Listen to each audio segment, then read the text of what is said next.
안녕하세요. 시골 전부입니다. 어제 오늘 영상을 두 편을 올리면서 이게 정말 희망 고문이 아니기를, 그냥 희망으로 끝나지 않기를, 이 영상을 보시는 여러분들은 어떨지 모르겠지만 저는 제가 이 자료를 계속해서 만들어 올리면서 나름 정말 대한민국이 바로 서는데 제가 뭔가 큰 역할을 하겠다는 기대로 하고 있었는데, 비상계엄이 진행되는 상황을 보면서 어제는 참 많이 이렇게 깔아앉아 있었습니다. 깔아앉는다기보다는 좀 불안하다? 그게 사실 솔직한 제 심정입니다. 그나마 윤석열 대통령이 집권을 하고 있는 이 상황에서는 그나마 이런 내용도 자유롭게 올릴 수 있고 얘기를 할 수 있는데, 이게 정말 어제 같은 상황 같으면은, 이러다가 진짜 정권이 넘어가거나 하면 이 시골에서 혼자 운영하고 있으면서 나한테 무슨 일이 일어난들, 이제 제가 느낌상으로 느끼는 그 위협이랄까, 그게 어제는 굉장히 실제적이었습니다. 그런데 어제 이제 계엄군이 선관위에 더 많은 병력이 더 먼저 아주 즉각적으로 진입했다는 소식을 접하고 느낌이 있어서 영상을 올린 이후로 지금까지 이렇게 쭉 진행되는 상황을 보면, 어제 제가 영상을 올릴 때까지만 해도 이게 희망 고문일 수도 있고 그냥 단순한 희망일 거라는 생각을 했는데, 오늘 저녁을 먹고 오는 사이에 이게 뉴스나 이런 게 쭉 많이 상황이 확 급변하는 느낌이 듭니다. 우선 카톡으로 스카이데일리의 허겸 기자님이 저한테 기자님이 직접 쓴 기사를 링크를 해 주셨습니다. 그 내용에 보면 작년 10월 10일인가 국정원에서 선관위 서버를 해킹해서 감사는 아니고 점검해본 결과가, 제가 지금까지 알고 있던 내용으로는, 선거인 명부가 다 조작이 가능하다. 또 선거 결과도 바꿀 수 있다. 그렇지만 지난 총선에서, 그러니까 지난 선거, 그러니까 4.15 총선 대선에 조작이 있었다는 사실은 확인할 수 없었다까지가 지금까지의 국정원 조사 결과였거든요. 근데 이제 이 허겸 기자님이 쓰신 기사 내용으로 보면 이미 그때도 5%의 선관위 서버 포렌식을 통해서 선거 조작이 있었다는 사실이 그때 이미 확인이 됐던 거예요. 그거를 간을 본다고 그럴까요? 하여간 눈치를 살핀다고 그럴까요? 대대적으로 얘기를 못한다고요. 그게 있었다고 한들 수사를 할 수도 없는 상황이고, 수사가 이루어진다고 하더라도 하다못해 압수수색 영장이 발부받을 수 있는 것도 아니고, 그러니까 국정원에서 선관위 서버를 들여다봤다는 것 자체가, 그렇게 해서 수집된 증거로서 효력이 인정되기가 쉽지 않은 상황이었지 않습니까? 그렇다 그러면 지금 이 비상계엄이라고 하는 게 어떤 목적이 있었다. 이제 허겸 기자님 기사는 제가 저녁을 먹으면서 얼핏 보고 들어와서 상세하게 봤고, 그런 다음에 또 유튜브를 보다 보니까 실제로 제가 SBS의 뉴스로 못 봤지만 하여간 유튜브에 올라와 있는 영상으로 봤을 때는 김규현인가요? 국방장관 이름이 갑자기 생각이 안 나네. 그분 인터뷰 내용대로 따르면, 국방장관이 인터뷰한 내용에 따르면 이번 계엄령의 목적은 부정선거 수사다 라는 내용이 SBS 뉴스에서 나오고, 그리고 또 그걸 또 급식 평정해서 제가 본 것까지는 그렇습니다. 강용석 TV에 인사잇에서 또 그걸 특집으로 해서 영상으로 나오고, 이런 상황을 보니까 이게 그냥 희망 고문이나 희망은 아니다. 점차 뭔가 가시화해 나간다. 그런 생각이 듭니다. 그래서 저는 이제 뭐 어쨌든 하루 차이긴 하지만 그 느낌을 제일 먼저 전한 사람 입장에서 보면 지금 뭐 강용석 변호사도 그렇고 여러분들이 그 기사로도 나오는 거를 보면 아직까지는 좀 조심스럽게 접근을 하는 것 같습니다. 근데 저는 혹시 대통령이 제 자료를 보고 뭔가 확신을 가지지 않았을까 하는 그런 생각도 들면서, 이게 앞으로 진행될 상황에 대해서 예상을 한다 그러면 박지원 변호사도 내일쯤 뭔가 그 보도가 나올 거라는 또 얘기를 했죠. 그게 시기적으로 보면 이제 7일이죠. 내일 모레 7시에 그 대통령 탄핵 표결을 한다고 하는데, 그러면 이 사람들이 이 비상계엄 상황을 기획하고 실행을 하면서 대통령이 탄핵되는 상황까지도 그 타임 스케줄에 놓고 기획을 했다 그러면 분명히 그 탄핵 결의가 이루어지기 전에 뭔가 그 부정선거랑 관련된 보도가 나올, 그 이제 사회에 이렇게 발표를 해야 왜 계엄이 있었다는 거에 대해서 국민들이 이해를 할 것이고요. 또 12월 7일이라고 하면 토요일이지 않습니까? 그게 어느 쪽이 더 많이 모이고 뭐 더 격렬하게 구호가 나오고 할지는 모르지만, 아무튼 대통령 탄핵 집회에도 상당한 인원이 모일 거라고 예상을 했다 그러면 내일이 뭔가 이 결정적인 거에 대해서 발표할 아주 적절한 타임이다, 그렇게 다들 생각할 수 있지 않습니까? 그러면 그것까지를 포함해서 자, 앞으로 이루어질 일이 뭔가에 대해서 저는 제가 분석했던 자료를 가지고 한번 말씀을 드려보겠습니다. 자, 이게 그 전에 10월 며칠이었죠? 그 인천시의회에서 제가 세미나에서 발표했던 자료인데, 이때 가서 이 자료를 발표할 때만 해도 제가 굉장히 홍후행랑한 소리를 한다고 얘기하는 사람들이, 생각하는 사람들이 많았을 거예요. 그 현장에 있었던 사람들도 저 새끼 뭔데 저런 걸 가지고 갖고 나와서 얘기했을 거예요. 자, 보시죠. 그 개표기를 사용을 안 하고, 그러니까 뭐 개표기를 사용 안 하다 언제다를 떠나서 지금 선관위에서 발표한 당선자 수는 미추홀을 하나를 빼고 나면 89대 161이었거든요. 국민의힘이 89, 더불어민주당이 161. 여기는 이제 지역구만 포함되어 있는 거니까요. 근데 그거를 기계 개표를 안 하고 자, 다시 개표 상황표로 가서 개표가 어떻게 이루어지는지를 한번 간략하게 설명을 드릴게요. 여기 개양을, 여기도 그러니까 이재명이 나왔던데 이재명 원영이라고 붙었던 데죠. 여기를 보세요. 1604표가 이렇게 간추려져서 들어오면 그 1604표를 일단 개표기에 놓고 돌립니다. 개표기에서 쭉 놓고 돌려서 1번, 2번, 3번 분류가 된 표를 빼고 나머지 수는 기계가 뭔가 헷갈리거나 해가지고 재확인 대상 투표지로 심사집계부로 넘기면 그 표를 사람이 다시 분류하는 겁니다. 그러면 전국적으로 이 표가 다 나오는 거예요.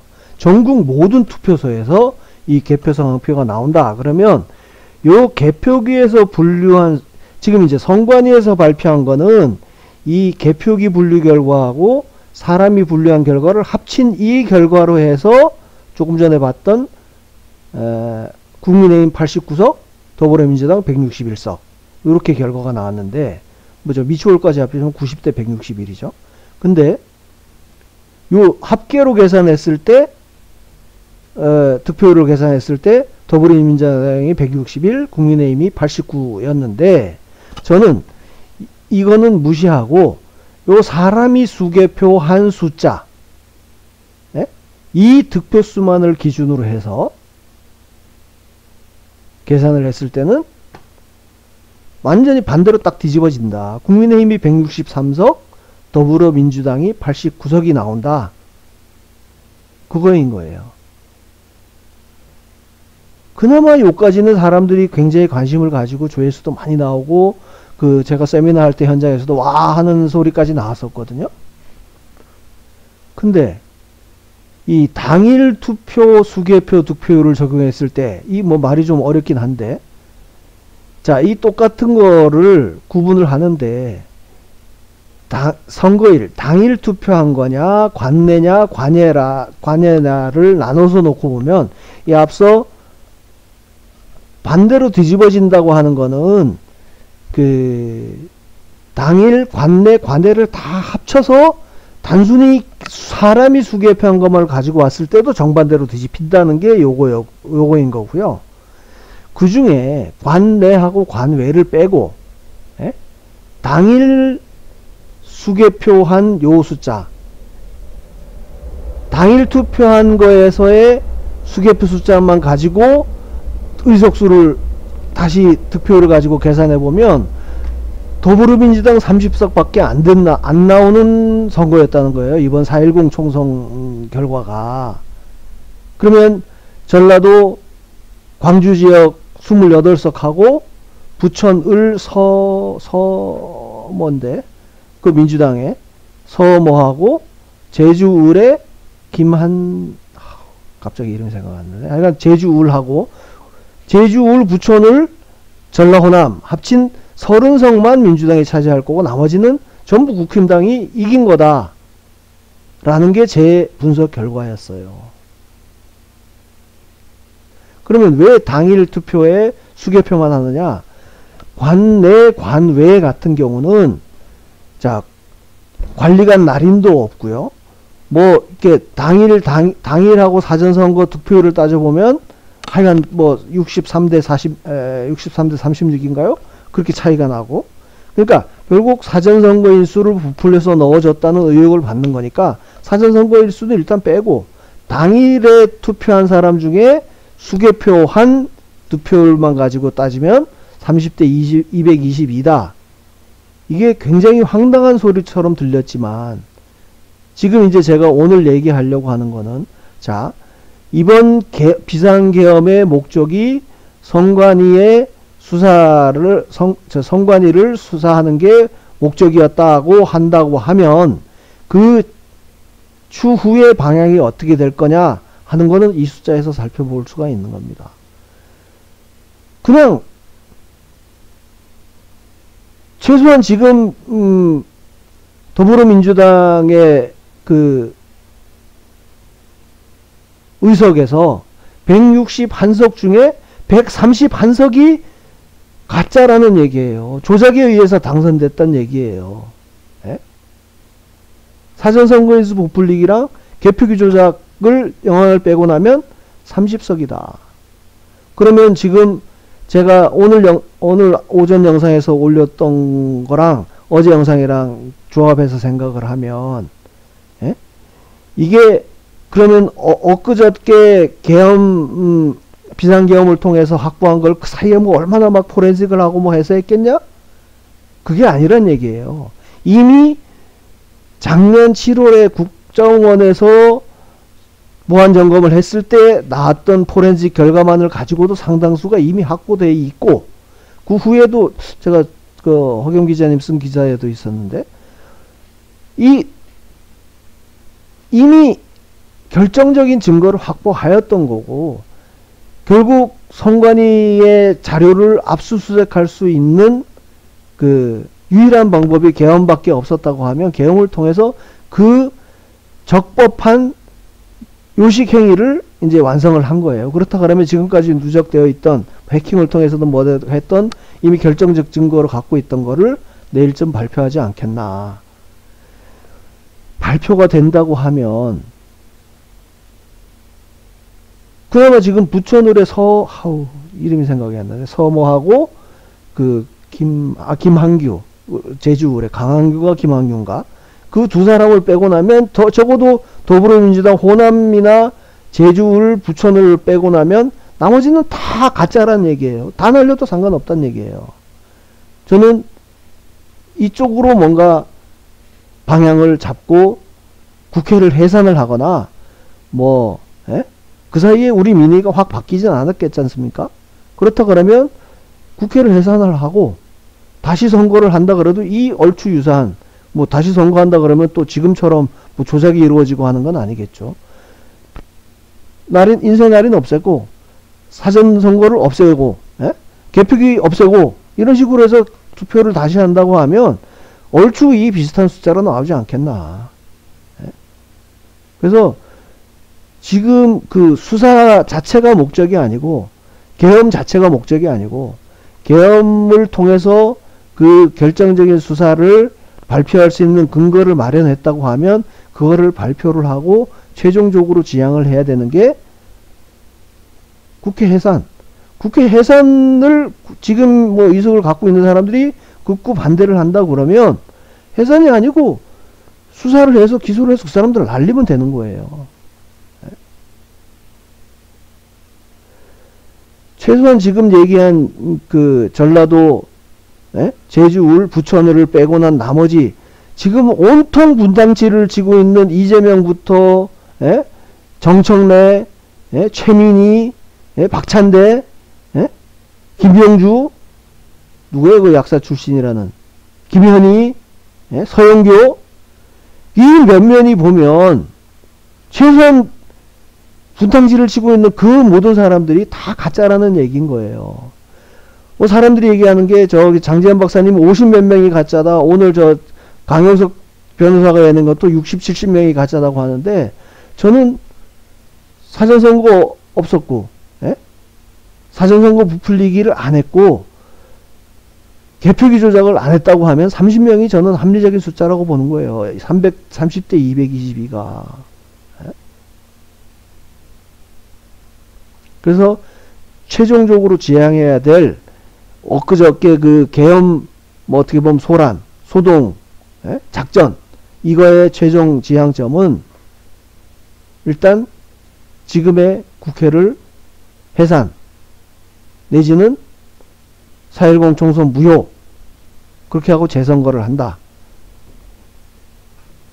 저는 그거를 향해 있어야 된다고 봅니다. 물론 재선거를 한다고 할 때 같으면 뭐 당장 선거법을 고쳐서 그 사전선거를 없애지는 못하겠지만, 제가 생각하는 건 사전선거 있고 없고가 큰 영향을 미쳤다고는 보지를 않아요. 인쇄날인만 없애도, 인쇄날인만 없어도 최소한 외부에서 표를 만들어서 넣는다든지 그런 의혹은 받지 않을 수 있다. 개표기만 없어도 이게 총선 조작 비율을 보세요. 개표기에서 6.2고 사전선거에서 부풀리기에서 전국평균 12.8이에요. 개표기 조작은 6.2%를 이쪽에서 빼서 저쪽으로 넣는 거다 보니까, 그리고 이거는 관내 당일 이렇게 다 포함된 거다 보니까 개표기 조작 영향이 훨씬 더 커요. 숫자로는 적지만. 그리고 이 두 가지를 합쳐놓고 보면 호남 3.5, 대구 15.1을 빼고 나면 서울, 경기, 인천, 부산, 울산, 경남, 강원, 충청, 제주가 하나같이 20%에 다 미트하지 않습니까?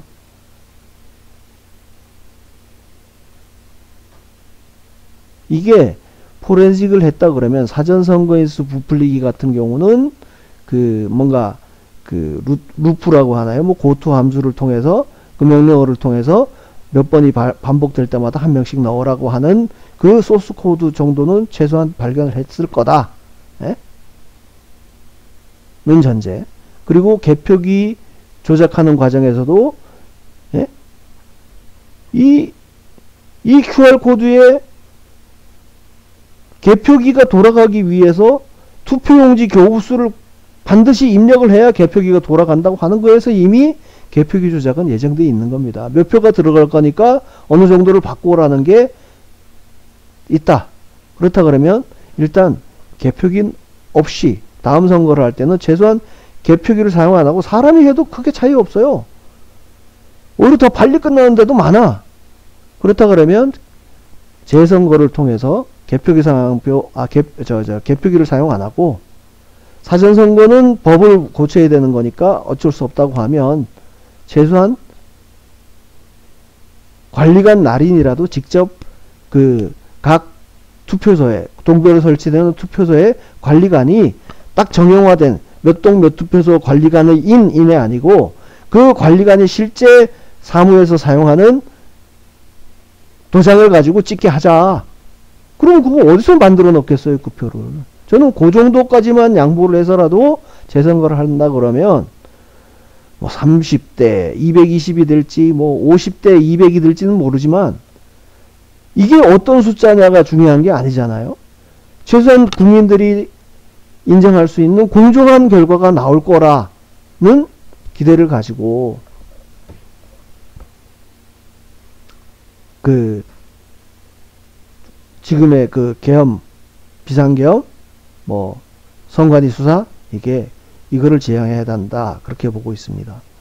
대통령 선거까지가 걸친다. 그럼 제 입장에서는 제가 대통령께 말씀드리고 싶은 거는 대통령 선거도 걸으세요.